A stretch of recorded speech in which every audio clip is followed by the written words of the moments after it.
Assalamualaikum warahmatullahi wabarakatuh. Perkenalkan, nama saya Lia Agustini, peserta latihan dasar CPNS 2021, Angkatan 19, Kelompok 1. Pengampu materi Dr. Dumasari Harahap, SH.MSI, penyelenggara BPSDM Profsu dan LPP Agro Nusantara, Medan 2021. Di sini saya akan menjelaskan mengenai mind map etika publik. Mari kita simak penjelasannya. Etika publik terbagi menjadi 3. Yang pertama yaitu kode etik dan perilaku pejabat publik. Yang kedua adalah bentuk-bentuk kode etik dan implikasinya. Dan yang ketiga yang akan kita bahas adalah aktualisasi etika ASN. Kita bahas yang pertama yaitu mengenai kode etik dan perilaku pejabat publik. Yang pertama adalah pengertian etika dan kode etik. Etika adalah suatu norma atau aturan yang dipakai sebagai pedoman dalam berperilaku di masyarakat bagi seseorang terkait sifat baik dan buruk. Kode etik adalah suatu sistem norma, nilai serta aturan profesional secara tertulis yang dengan tegas menyatakan hal baik dan juga benar serta apa yang tidak benar dan juga tidak baik bagi profesional. Kemudian kode etik ASN.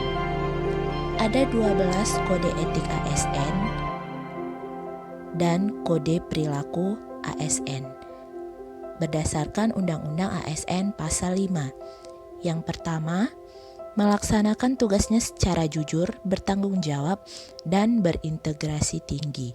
Yang kedua, melaksanakan tugasnya secara cermat dan disiplin. Yang ketiga, melaksanakan tugas sesuai dengan peraturan perundang-undangan yang berlaku. Yang keempat, melayani dengan sikap hormat, sopan, dan tanpa tekanan. Yang kelima, melaksanakan tugas sesuai dengan perintah atasan sejauh tidak bertentangan dengan peraturan perundang-undangan dan etika pemerintahan.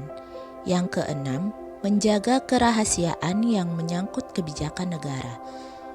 Yang ketujuh, menggunakan kekayaan dan barang milik negara secara bertanggung jawab, efektif, dan efisien. Yang kedelapan, menjaga agar tidak terjadi konflik kepentingan dalam melaksanakan tugasnya. Yang kesembilan, memberikan informasi secara benar dan tidak menyesatkan kepada pihak lain yang memerlukan informasi terkait kepentingan kedinasan. Tidak menyalahgunakan informasi intern negara, tugas, status, kekuasaan, dan jabatannya untuk mendapat atau mencari keuntungan atau manfaat bagi diri sendiri untuk orang lain. Yang ke-11, memegang teguh nilai dasar ASN dan selalu menjaga reputasi dan integritas ASN. Dan yang ke-12, melaksanakan ketentuan peraturan perundang-undangan mengenai disiplin pegawai ASN. Kemudian, definisi dan ruang lingkup etika publik. Pelayanan publik yang berkualitas dan relevan. Sisi dimensi reflektif sebagai penimbang dan alat evaluasi. Modalitas etika jembatan antara norma moral dan tindakan faktual.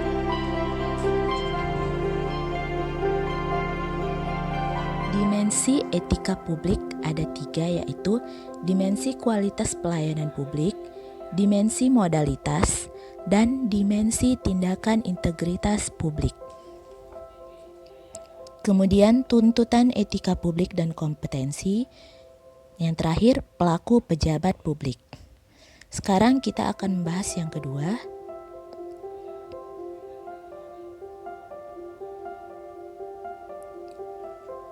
Nilai dasar etika yaitu jujur dalam memberi informasi, bersikap terbuka dalam pelayanan, tulus, sopan santun, bertanggung jawab, adil, dan bisa menjaga rahasia. Bentuk-bentuk kode etik dan implikasinya. Yang pertama, pentingnya etika dalam urusan publik, sumber kode etik bagi ASN, penggunaan kekuasaan legitimasi kebijakan, dan konflik kepentingan. Sumber kode etik bagi ASN. Yang pertama, Peraturan Pemerintah Nomor 11 Tahun 1959 mengenai Sumpah dan Jabatan ASN. Yang kedua, Peraturan Pemerintah Nomor 21 Tahun 1975 tentang Sumpah dan Jabatan PNS. Peraturan Pemerintah Nomor 30 Tahun 1980 tentang Peraturan Disiplin PNS. Peraturan Pemerintah Nomor 42 Tahun 2004 tentang Pembinaan Jiwa Korps dan Kode Etik PNS. Peraturan Pemerintah Nomor 53 Tahun 2010 tentang Disiplin PNS. Peraturan Pemerintah Nomor 5 Tahun 2014 tentang Aparatur Sipil Negara.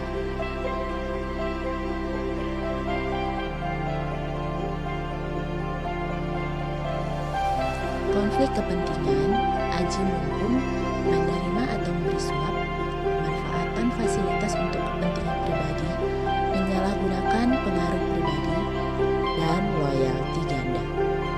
Sekarang yang terakhir yang akan kita bahas adalah mengenai aktualisasi etika ASN.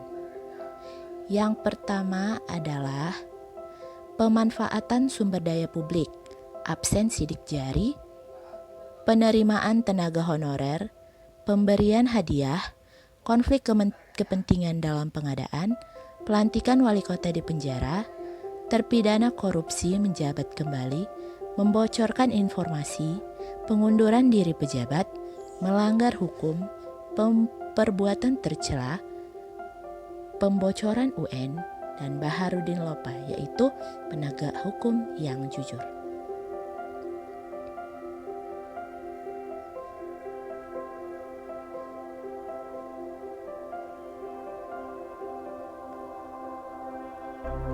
Sekian penjelasan dari saya, semoga bermanfaat.